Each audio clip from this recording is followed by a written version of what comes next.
It's time now for County-Wide, a presentation of Yavapai Broadcasting News. You'll hear about the interesting issues and happenings that affect all our lives. Here's today's County-Wide.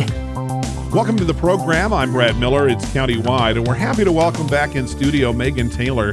Megan is the Warning Coordination Meteorologist with the National Weather Service office in Belmont, Arizona, just a little bit west of Flagstaff, one of three such offices in Arizona. And those are the folks that keep us informed, whether the weather's good, depending on your definition of that, or whatever it is, rain, snow, sleet, hail. Just like the mailman has to put up with Megan, you're the one telling the mailman what kind of day he's going to have. So thanks for joining us. That's me. Thanks for having us in studio, but joining us in studio. Now, this is the second of two segments that were recorded here in late January. But when we talk about the weather, it's going to be pertinent all year round. So folks might be hearing this particular program at a different time.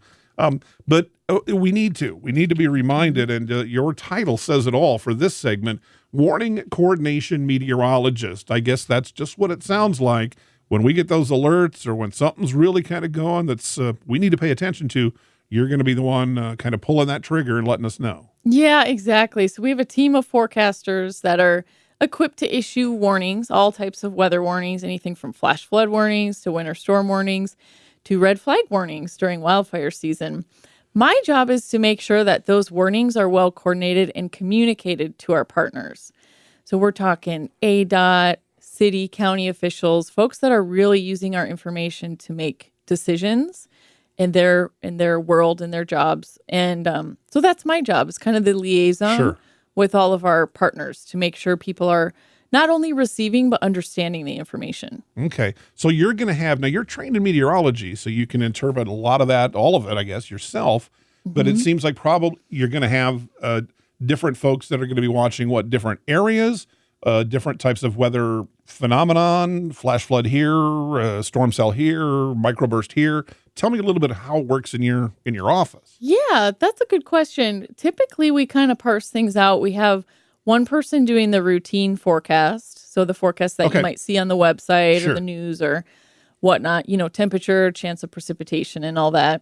And then we'll usually have someone who's doing our aviation and fire weather forecasts. So a lot of folks don't even know that we issue forecasts for, believe it or not, 6 small airports in northern Arizona. But of course you do.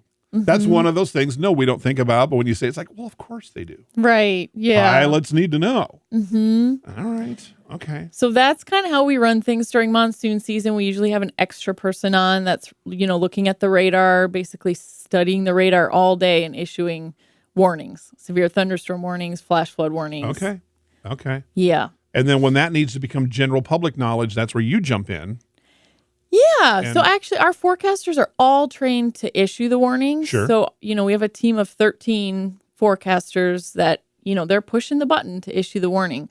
I am also one of those folks, but I am focusing on kind of ahead of time, the preparedness piece and making sure that folks are receiving the information and understanding, per se, our winter storm warnings, that they're getting the information that they need to make good weather-based decisions.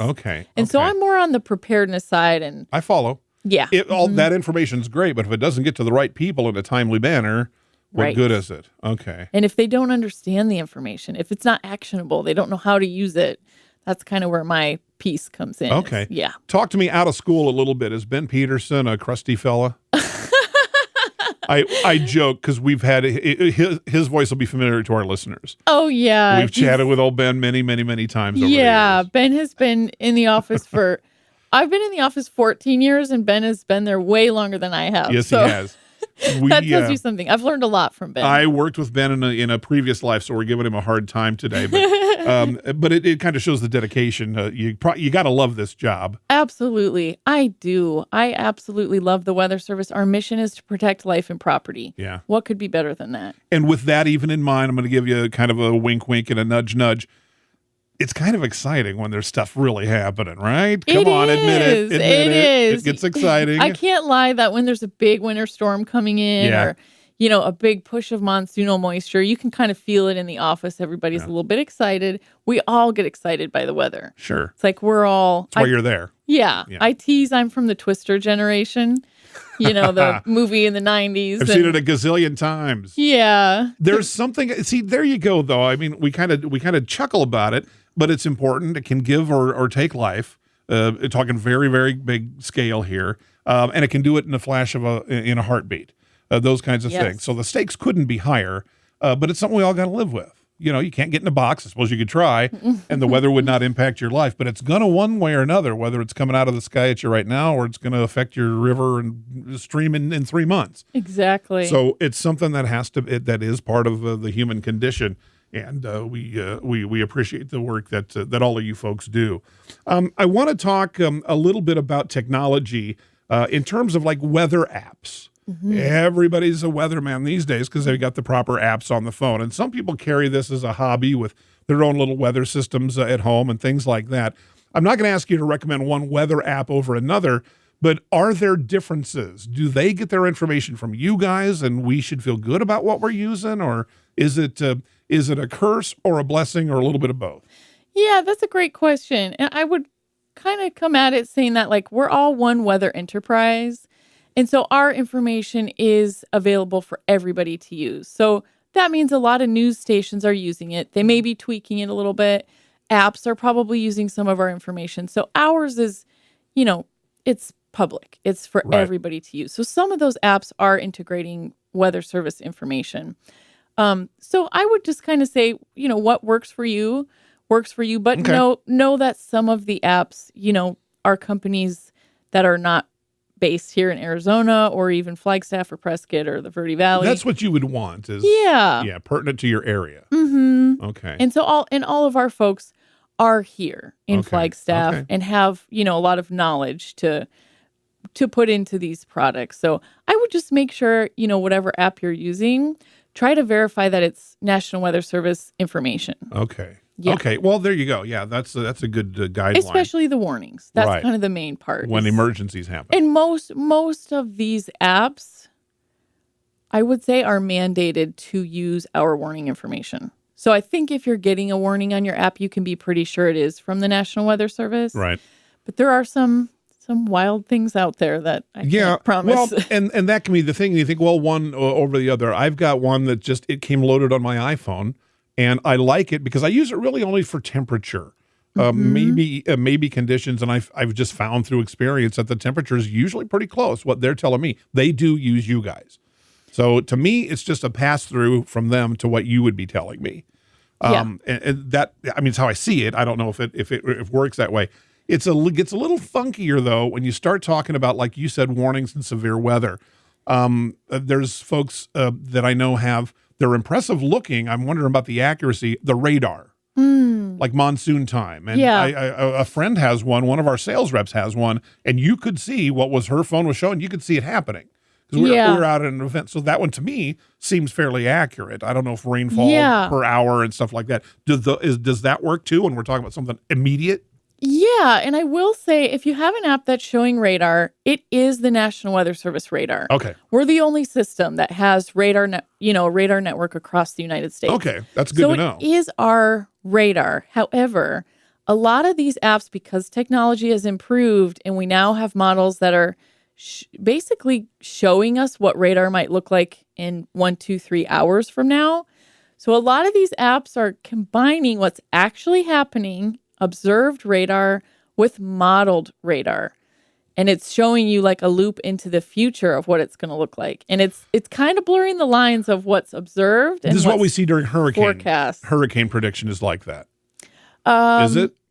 Not I know so you much. guys don't do Little it. Oh, different. Really? Oh, little different. Okay. But it's kind of like, it's like I've seen the lines be blurred on what's actually, real data happening now versus predicted into the future. So just make sure you're paying attention to the timestamp and what's like actually happening versus what's predicted. Okay. Yeah. It seems like the downside of apps, I don't know that I've kind of heard this, like you'll hear about GPS and some guy followed it to the letter and he drove into a river. Yeah. Things like that. That would be the danger of what the apps can do. If you're hiking and you're in a low area in a slot canyon and your weather app says it's a beautiful day, but the sky's getting cloudy and rain smells like it's coming, you should pay attention to what you're doing live rather than what your phone's telling you. Absolutely. Technology is no replacement for good situational awareness. Common sense. Common sense. Yeah. Always goes back to that. Absolutely. And the preparedness piece. So if you're going out into a slot canyon, you should be checking the weather a few days prior to your expected trip. And if there's, an increase in rainfall chances or a flash flood watch out, that's not a time to go into a slot canyon. Yeah. So that piece too, the preparedness piece ahead of time. The information is power. Knowledge is power. We're going to learn more when we come back and talk more with Megan Taylor, warning coordination meteorologist. I want to get into that. I want to ask, what's the difference between a red flag and all of those kinds of terms that we frequently hear and what they mean, so that we're armed into the future with information and knowledge too. I'm Red Miller. It's Countywide. We'll be back right after this.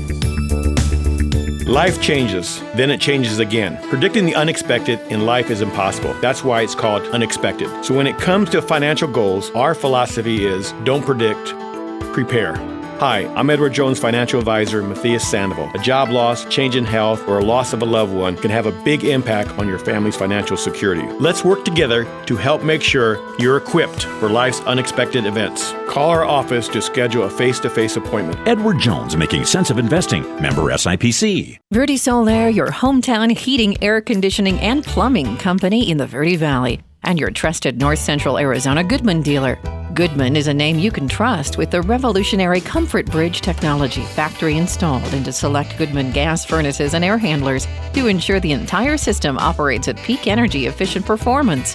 Verde Solaire offers free in-home estimates, locally owned and operated since 1983. Visit them at verdesolaire.com. Better, cleaner, faster. Thank you so very much for your generosity and kindness in helping others. I hope that you take advantage of the many Arizona state tax credits available when giving to qualified charities and schools. If you haven't taken advantage, I hope you'll ask your favorite charity if they qualify. You can go to Arizona Department of Revenue website, search for tax credits, and look at the list of qualifying charities. Then look at your latest Arizona income tax return and see how an Arizona tax credit can benefit many. This is Lewis saying thanks again. Let's talk. That's the message from Jonna Randall Murdoch, your local Farm Bureau agent, providing a personal touch when making insurance and financial decisions. Jonna will simplify your insurance needs while offering competitive pricing. Let's talk auto, home, life, and farm. Call Jonna at Farm Bureau today at 928-649-8686. Your Cottonwood Farm Bureau Property and Casualty Insurance Company. At Farm Bureau, they insure more than just farms. Welcome back to the program. Again, Megan Taylor is the warning coordination meteorologist with the National Weather Service office located near Flagstaff. When you hear weather coming across on any of the Yavapai broadcasting radio stations, it is Megan and her coworkers, her team in Flagstaff that brings that to you. Everything we say comes from you guys. Mm-hmm. So I'm passing the buck. So here's Megan's phone number. Do you get that? Do people, usually predictions, like you said, the closer we get to the actual day are pretty darn accurate. I wouldn't think you get a lot of complaints. We don't get a ton of complaints, just a few here or there. What do you think? Especially if we were expecting a lot of snow and we didn't get as much snow. I would say that's most of what we get. Yeah. Skiers get disappointed. That makes sense. Usually it's pretty good. Yeah. I want to talk about that again with the public and red flag warning, I think we know, because even the fire folks use that. And that's when we get those winds and favorable fire conditions. What are some of the other things where you're going to issue some kind of a warning? That word, that's pretty big. Let's start here. Watch and warning. Yes. Give me a minute on each and what the difference is. Yes. Thank you for the time to do that. A lot of folks still get that confused. Watch means that the conditions are favorable for something to happen. Flash flooding, say. So flash flooding. Rain the conditions are there. The moisture is there. We have instability that we need to generate thunderstorms. Sure. So the potential is there, but those storms haven't developed yet, so it's not imminent. Warning is imminent. A warning is we see the storm, it's going to produce heavy rain, it's going to flood. Don't fool around with the warning. Exactly.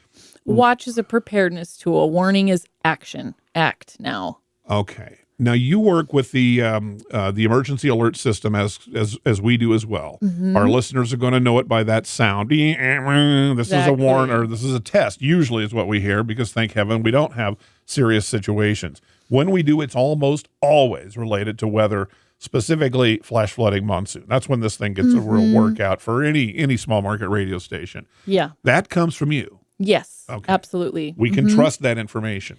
Yep. Yeah, we have a team of 13 forecasters that are all trained. They all literally draw the box. We draw the box on our workstation, hit the send button, and that's the warning that you all receive. Okay. So when I hear on there, sometimes I'm amazed at how specific some of that can be, where we'll hear very heavy rain, 2 inches an hour or something crazy, but we'll hear between Poland Junction and, the interstate or, things like that. To me, it's like, Yes. wow.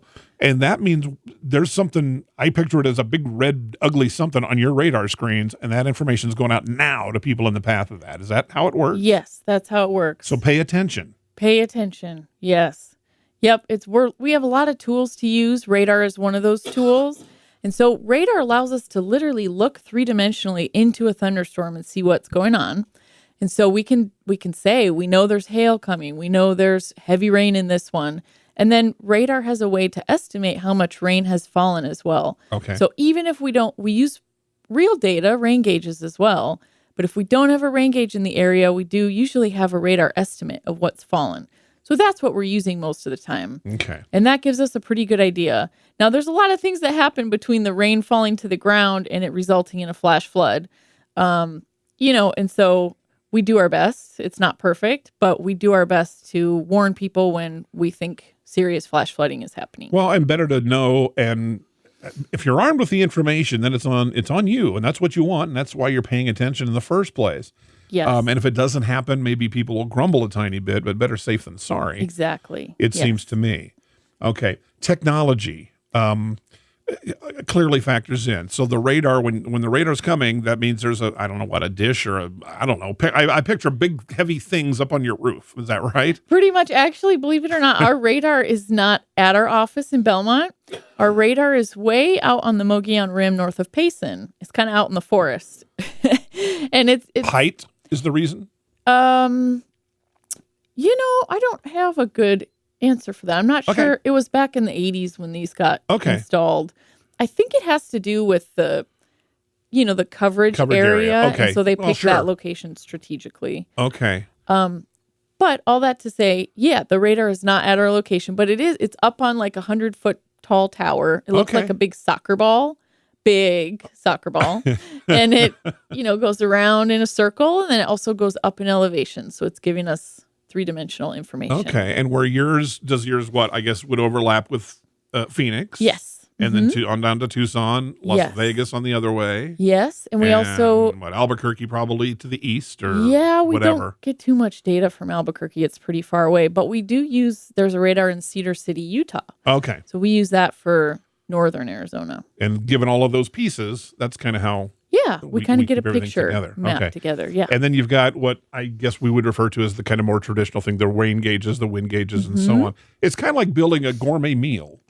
It's not all just a chicken breast. It's the seasoning, the salt, the sides, the everything. That's what you guys do. You grab here's radar information. Together. Here's rain gauge plus prediction plus model plus you put all that together, and you're going to give the best information you can at the time. Absolutely, yeah. It's putting all the pieces together. We have satellite information that we didn't even talk about. So all of these things, we're using all those tools to put all the pieces together and issue warnings. How do you keep up? Is there a lot of training, retraining? Yes. I would assume. Yeah. Like doctors. I was like, how do doctors keep up with all this stuff? Things are constantly changing in the data world. The amount of model information, so we're talking like forecast models that project into the future what the weather's going to look like. The amount of that information has probably quadrupled, if not more, in my 14 years in the Weather Service. So there's so much more information coming at us to make decisions, which is great, but it's also challenging. Yeah. It's that much more information to parse through and try to find trends and make it useful to predict. Wow. Okay. All right. My birthday's on May 5th. Is it going to rain? Oh, boy. I don't like those kind of questions. Climatology would say no. I do want to, seriously though, is there a way, we talked in our original segment about El Nino and La Nina. We're in the La Nina pattern. So can we say monsoon is going to disappoint in terms of rainfall, or is it different? People always want to make that correlation with winter precipitation and monsoon season, and they're not very well correlated. However, we do tend to see if we have a dry spring, now we're not into spring quite yet, but if we have a dry and particularly a hot spring, that can lend itself to a bit more robust monsoon season. That's about the only correlation. We don't see much correlation between winter and monsoon, but we'll pay attention to spring, and if it's dry and hot, that can mean a little bit more favorable monsoon. Well, that heat kind of is what we need to bubble it up. Exactly. I mean, it's kind of like a percolator of coffee. You need to get it going. Yes, and then it'll do what we hope it'll do, and that means rain, because we always need rain in Arizona. Yes. All right. That's well, exactly if it doesn't, we'll have you back and we'll scold you appropriately. All right. Megan Taylor is our guest. We'll come back and we'll kind of wrap it up. Warning coordination meteorologist, important role at the National Weather Service. I'm Brad Miller. It's Countywide. We're back right after this. Life changes, then it changes again. Predicting the unexpected in life is impossible. That's why it's called unexpected. So when it comes to financial goals, our philosophy is don't predict, prepare. Hi, I'm Edward Jones financial advisor Matthias Sandoval. A job loss, change in health, or a loss of a loved one can have a big impact on your family's financial security. Let's work together to help make sure you're equipped for life's unexpected events. Call our office to schedule a face-to-face appointment. Edward Jones, making sense of investing. Member SIPC. Verde Solaire, your hometown heating, air conditioning, and plumbing company in the Verde Valley, and your trusted North Central Arizona Goodman dealer. Goodman is a name you can trust with the revolutionary Comfort Bridge technology, factory installed into select Goodman gas furnaces and air handlers to ensure the entire system operates at peak energy efficient performance. Verde Solaire offers free in-home estimates, locally owned and operated since 1983. Visit them at verdesolaire.com. Better, cleaner, faster. Thank you so very much for your generosity and kindness in helping others. I hope that you take advantage of the many Arizona state tax credits available when giving to qualified charities and schools. If you haven't taken advantage, I hope you'll ask your favorite charity if they qualify. You can go to Arizona Department of Revenue website, search for tax credits, and look at the list of qualifying charities. Then look at your latest Arizona income tax return and see how an Arizona tax credit can benefit many. This is Lewis saying thanks again. Let's talk. That's the message from Jonna Randall Murdoch, your local Farm Bureau agent, providing a personal touch when making insurance and financial decisions. Jonna will simplify your insurance needs while offering competitive pricing. Let's talk auto, home, life, and farm. Call Jonna at Farm Bureau today at 928-649-8686. Your Cottonwood Farm Bureau property and casualty insurance company. At Farm Bureau, they insure more than just farms. We welcome you back. Our final segment, Megan Taylor, warning coordination meteorologist. I've talked to you so much today, I'm losing my voice, but at least you still sound terrific. Tell our listeners, if you would, as we wrap up, if they want to get in touch with your office, website, email, what's the best way? Yeah, great question. So website, weather.gov/Flagstaff. Okay. We'll bring you right to our website. Probably the best way to keep in touch with us, honestly, is our social media. Okay. So we're on Facebook, we're on Twitter, X, what have you. Either of those places, and we love to get your weather reports, and that's a great place to post those. Facebook and Twitter. We're staying updated with those 24/7, especially when it's late at night. We're looking for snowfall reports because nobody's awake. But if you're awake, please send it in. Oh, okay, great. And, send us pictures, weather reports, whatever you got. We're happy to get your information. So amateur weather hounds out there, you can be a part of this. Yes. All right. Well, great stuff. Well, Megan, we appreciate what you and everybody does at the National Weather Service office. It is the one thing that affects every single human being and animal on Earth, and that's the weather. It's never going to be as predictable as we'd like, but they do a darn good job telling us what's going to happen and when. Again, Megan Taylor, our guest today. I'm Brad Miller. It's Countywide. We'll see you next time.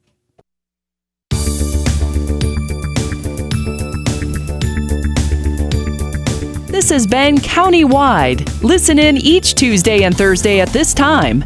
If you have a topic or guest idea that you'd like to suggest, email us, news@myradioplace.com.